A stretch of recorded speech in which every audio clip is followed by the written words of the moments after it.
नमस्कार दोस्तों, मैं रेणु दिवाकर आप सभी का मेरे YouTube चैनल पोषण वाली रसोई में स्वागत करती हूँ।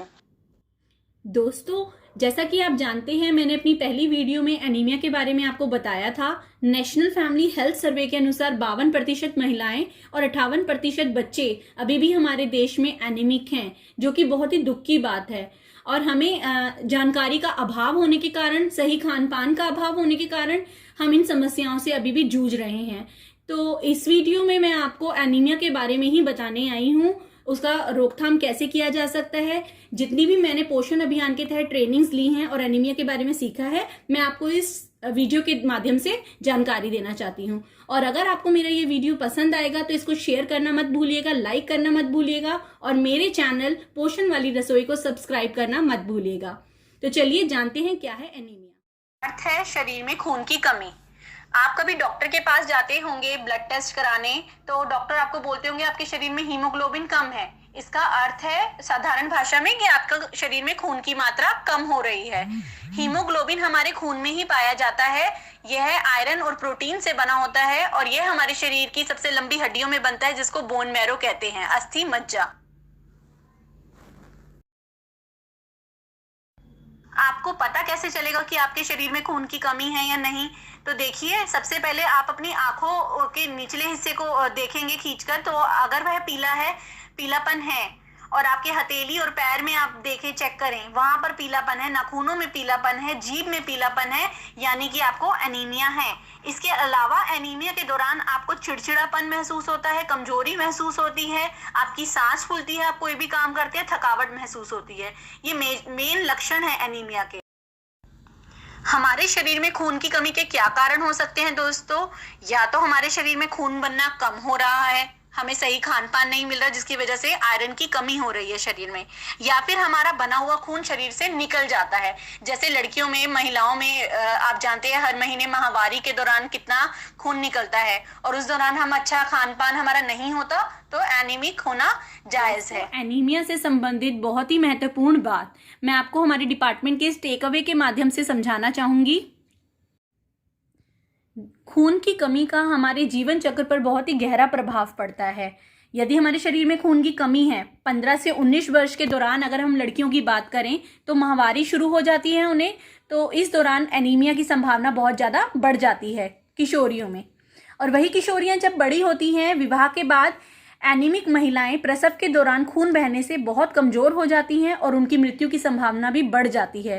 यह भी बहुत ही दुख की बात है। अगर पहले ही किशोरावस्था में ही उनको अच्छा खान पान दे दिया जाए, संतुलित भोजन दिया जाए, तो हम एनीमिया की रोकथाम कर सकते हैं। इसके बाद प्रसव के बाद खून बहने से एनीमिया होने की संभावना होती है और उसके बाद बच्चे को भी एनीमिया होने की संभावना बढ़ जाती है और वह बच्चा मानसिक और शारीरिक रूप से कमजोर होता है। फिर वही बच्चा आगे चल के किशोर बनता है।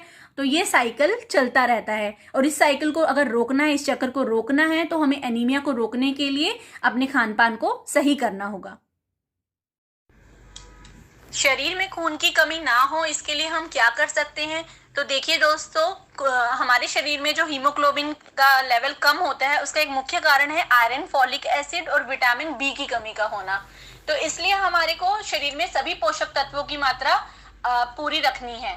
तो इसके लिए हमें क्या करना होगा? अपना खान पान ठीक करना होगा, हमें संतुलित आहार लेना होगा, हरी पत्तेदार सब्जियों को ज्यादा से ज्यादा शामिल करना होगा, जिसमें आप ले सकते हैं पालक, चुकंदर, नारी का साग, तोरी, बथुआ, इसी तरह से आने वाली कोई भी मौसमी सब्जी आप ज्यादा से ज्यादा खाइए।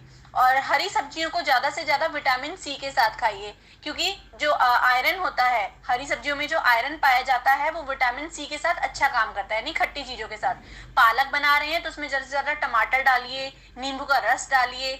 इसके अलावा आप जो फॉलिक एसिड की टैबलेट लेते हैं, आयरन की टैबलेट लेते हैं, उसको नींबू पानी के साथ लीजिए, वो जल्दी असर करेगी। और उसके 1 घंटे पहले, 1 घंटे बाद तक कोई भी मिल्क प्रोडक्ट आपको नहीं लेना, दूध से बनी हुई कोई भी चीज नहीं लेंगे। चाय, कॉफी, इन सबको अवॉइड करना है। और पालक जैसे आप बनाते हैं तो उसको कभी भी दूध से बनी हुई चीजों के साथ ना बनाओ, क्योंकि आयरन और कैल्शियम का कोई कॉम्बिनेशन नहीं होता है। तो प्लीज इस पे ध्यान दीजिए। इसके अलावा फलों में आप अनार, सेब, पका अमरूद, केला, जामुन, कोई भी सीजनल फल खा सकते हैं। आप जामुन के रस को आंवले के रस के साथ थोड़ा सा निकालिए, उसके साथ लीजिए, उससे भी आपका एचबी बढ़ता है। इसके अलावा आप ज़्यादा से ज़्यादा ड्राई फ्रूट्स खाइए, अंजीर खाइए। 2 अंजीर अगर आप रात को भिगो कर रख दें और सुबह उसको खाएंगे, उसका पानी पिएंगे, तो उससे भी आपका एनीमिया ठीक होता है।